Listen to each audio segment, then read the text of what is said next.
Yeah, interesting documentary. So it's about law of spirit. So in this book, they talk about there's one place called Earth and another place called Spirit World. So when we die, we go to spirit world. So death is always been my topic of fascination since childhood. Like I told last so many times, whenever I used to see dead body burning or being buried, I used to watch it for 3 hours, 4 hours, and I used to tell my mother, hey, why do I need to go to school if we are going to die one day? So I don't even like my school. It's stressing me out. Teachers are very, mean and dominating. So if we have to die, then why we have to do all these things, like spend your 26 years of your life going to schools and universities, then work under somebody else, and then family, this and that, so many things to take care of it when we have to die. But friends, death is the only certain thing in life. Yes, we have to live so totally happily, blissfully, like we are going to live forever. But again, we have to keep in our mind death can come anytime. So in this COVID time, we have learned that death can come anytime to anybody. It does not discriminate who is poor, who is rich, who is American, who is Nepalese. It can come to anybody anytime. uh, so we have to prepare for that. We have to be open-minded about learning about death too. So death is art of dying. Like I said before, meditation is nothing but art of dying. We learn how to die. We learn how to be disidentified with this physical body that is born and which has to die one day, because now we have so much energy. Our body is healthy, but as we go older, we are so helpless. Even for a cup of tea, we have to depend on others. So think what kind of thoughts might come to you, what kind of anger might come to you.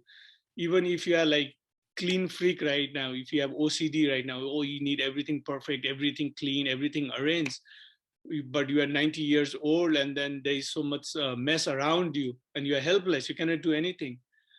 And when my mom was dying, 5 years ago, she was also like, she like everything so clean, right? So in the hospital, and she said to me, see, um, Atmo, there's so much mess over there, and I could not it, and it's disturbing me, but I cannot do anything about it, So help me to relax.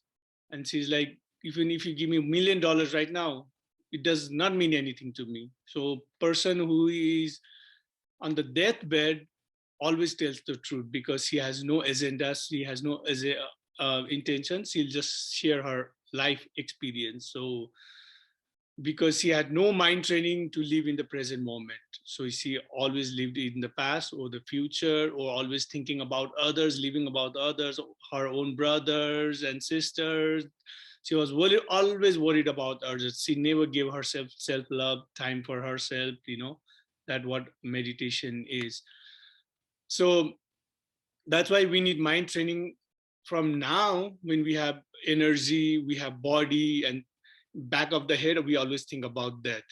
So if we know, if we can truly feel that we're going to die any moment, then we'll never be egoist, we'll never be arrogant, we'll be humble, because we never think about that, contemplate on it, then we are very egoist. We want this, that, by hook or crook, we hurt others and others' feelings and all. And this book says there is justice to everything that has been done. So we have to live our life with love, compassion, sharing our light, sharing our joy. But if we do harm knowingly, unknowingly, then um, the universe will give their justice to. So the court in this world can be bought, the law can be bought, but the universal law cannot be bought.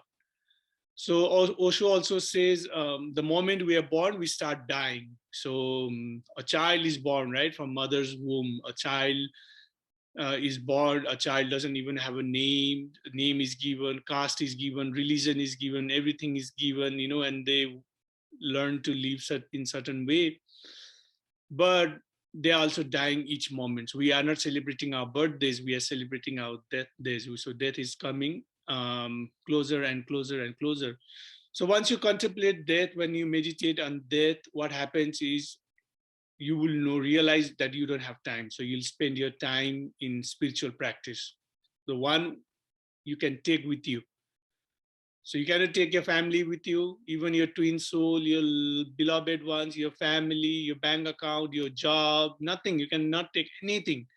What you take is your own consciousness. What you take is your own peace and understanding with you. So depending on that, according to this book, you'll be reincarnated. Then there's so many other theories that you don't need to believe, but it's a very interesting thing to learn different dimensions, how people see life. Okay, so watch this documentary with open heart. It's 10 minutes. It's just summarizing what happened, and then we'll do Vipassana.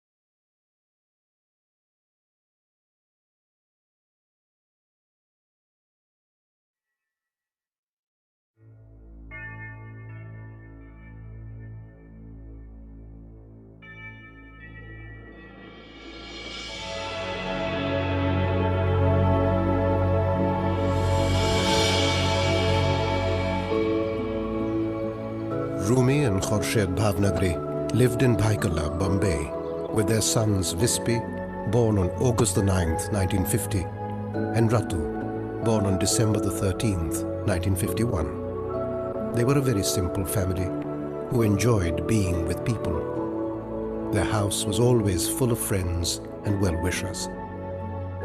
On finishing school, Vispi and Ratu both acquired diplomas in automobile engineering. They opened a garage for repairing and servicing cars and named it Victory Auto Works. In 1980, Vispi and Ratu planned to enter a cross-country rally of about 1,600 miles.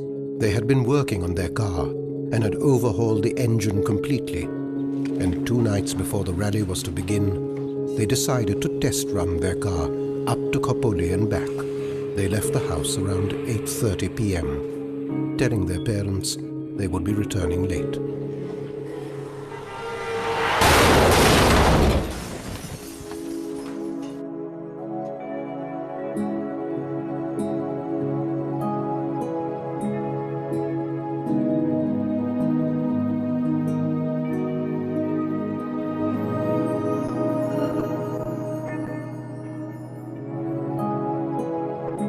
At that time, I was so surprised that I didn't believe that God has done this to me. I was wondering why God has done this, as I've never harmed any people or done something wrong. So I was wondering, is this God's justice? And my faith was shaken. And she lost all her faith in God. But then, something wonderful happened 1 month after the funeral. My neighbor came and told me one night that her sister-in-law was in a concert and 2 ladies were talking behind her, saying they have received message from 2 boys who died in fatal accident. So my neighbor's sister-in-law took one of the ladies' telephone number and came to us to tell us to contact them. And immediately we did. Rumi and I went next day, and they explained to us that in a seance, my son said, we are 2 brothers who died in fatal accident, and we want this message to reach our parents desperately. They wanted us not to mourn. They love me so much that they actually sent the message somehow. And we were very much relieved that they are happy there. and they wanted to contact us. On March the 22nd, 1980, they arranged to attend a group séance at Mrs. Carpedier's. The medium was in the center, and the group was seated around her. She moved from person to person, assisting them in their communication. And then she came to the Bhavnagris.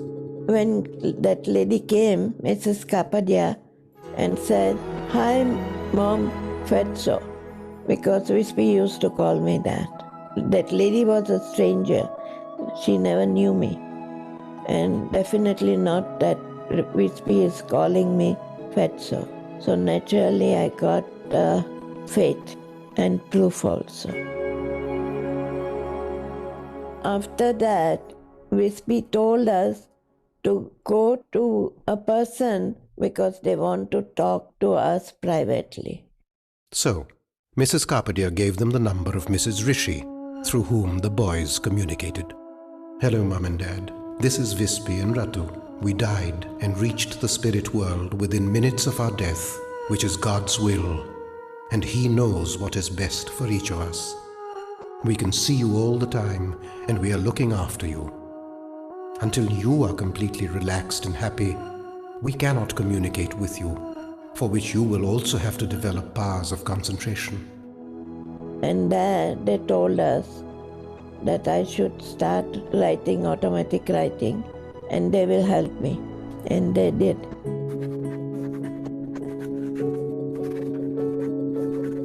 After a year, they told me, "We want you to write a book." I said, "How can I write a book?" So he said, "We will give you a message at certain time every day, and you have to go on writing till we tell you." So the whole first book was dictated to me by them. Thousands of copies been sold out all over the world. I can't take a pie more than it costs. That helped thousands of people.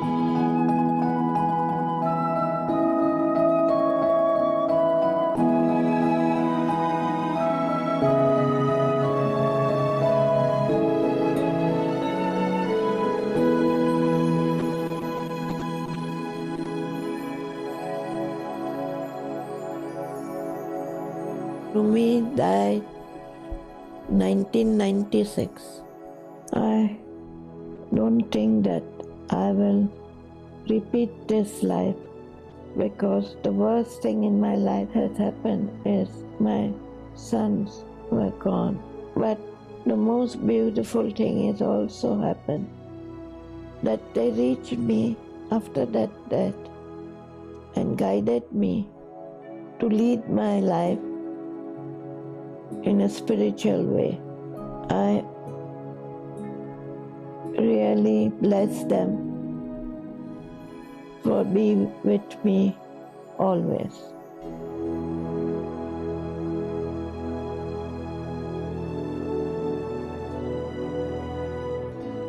Many years after her sons died, she moved to Canada. She moved there because she wanted to spread the word. She also wanted to take time off and rest, because she did a lot of work in India. I only want to fulfill my mission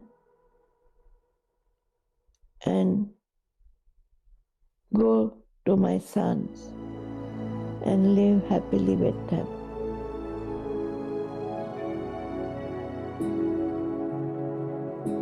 Finally, after 26 years, Khorshid was reunited with her family. No matter how misery comes to you, keep your face smiling and help others, which will heal your problem and make you be occupied so you won't be miserable in this life. Maybe it is difficult, but you can do it. Don't say try it. Just make up your mind to do it. God helps those who wants to be helped. So ask God to help you. Keep smiling and be brave. That is what always we say. And for God's sake, don't be proud. Put your pride in your pocket. What you sow, you reap. And that is God's law. There is no religion in spirit world. Only one God. And we all worship only one God.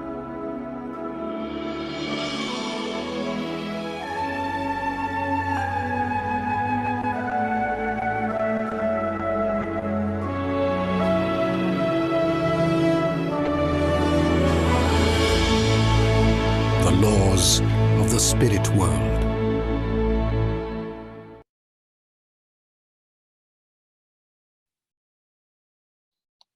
Interesting, huh? So this book, I think you can get in Amazon too. In Nepal, you can get in Pilgrims. So if you, I think there's one in Tamil, one in Kupandol. But it opens so many aspects of it, so many aspects of your mind, that our time here in earth is only 70, 80 years. But when we go to spirit world, it's a different world. So what you sow, you reap, so that's why we have to live our life happily. And to get happiness, the only solution is spiritual practice and meditation. There is no any other way. So once we do our practice, we become less egoist, less hurtful to ourselves and to others. And sometimes we have these many uh, automated writers, they get guidance from spirit and they write. They're mediums, they're channels who like can talk to spirit and convey their message to the loved ones. Even when we meditate, sometimes I sit in meditation hall, and when I close our eyes, I always feel that I'm not alone. There are so many people meditating with me, because this spirit, um, even Osho has talked so many times, and Allah enlightened master has talked, they come for peace and happiness, and they come to people where we worship, we meditate, there is a good vibration, they come for their own healing too. And they sometimes try to communicate with us too. So even when my mom died, my uncle died, I was very attached to them. I had interesting experience with their energy too. So I knew they was there, trying to communicate with me. And some communication happened in meditation and in dream level too. So these 70 years, 80 years, hour of life, we should live so that we can help ourselves and we can help others in any way, by giving a big hug, by giving a smile, giving some money if you have money, giving some wisdom, insight, whatever we have, we share with that. And even in this world also, some of us are living a very good life. We have two hands, two legs, two eyes, ears, everything. And some of us don't have that luxury. We are born that way, we met with accidents and all. But if you go to the past and past lives and all, then you know that it's a perfect justice of spirit, that what you sow you reap. So try to live life humbly, compassionately, love yourself, love people around you. If your body is sick, then you only suffer. If your mind is sick, then you suffer and all the people around you also suffer. So the training of mind, the mental health is such a big issue these days, even in country like Nepal, where I never heard anything about mental health. It's a big problem now. Even my cousins are going through severe depressions and stuff, and it's a new thing.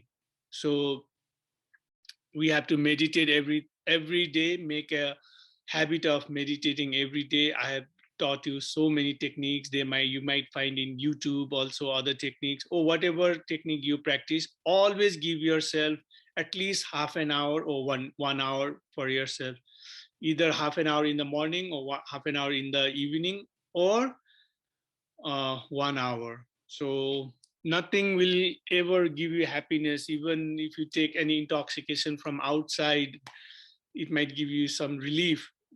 that will avoid our real problems. You might go shopping, you might go watch movie or Netflix series, Amazon series, talk with friends, this, that. You can go and smoke weed, you can do whatever you want. But once you sit in meditation without any help from outside, when you close your eyes, and that is the real me time, that is you versus you. You are not having confrontation with the outer world, you're having confrontation with your inner world. Then you have to slowly see your thoughts, what your thoughts are trying to tell you, how you should live your life.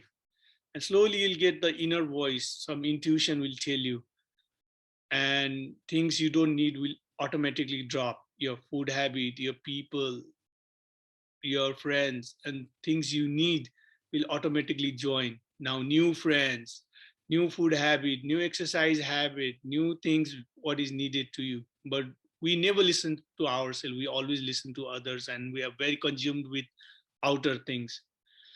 So, friends, always give yourself 1 hour per day, and that 1 hour will give you so much energy, so much aliveness, so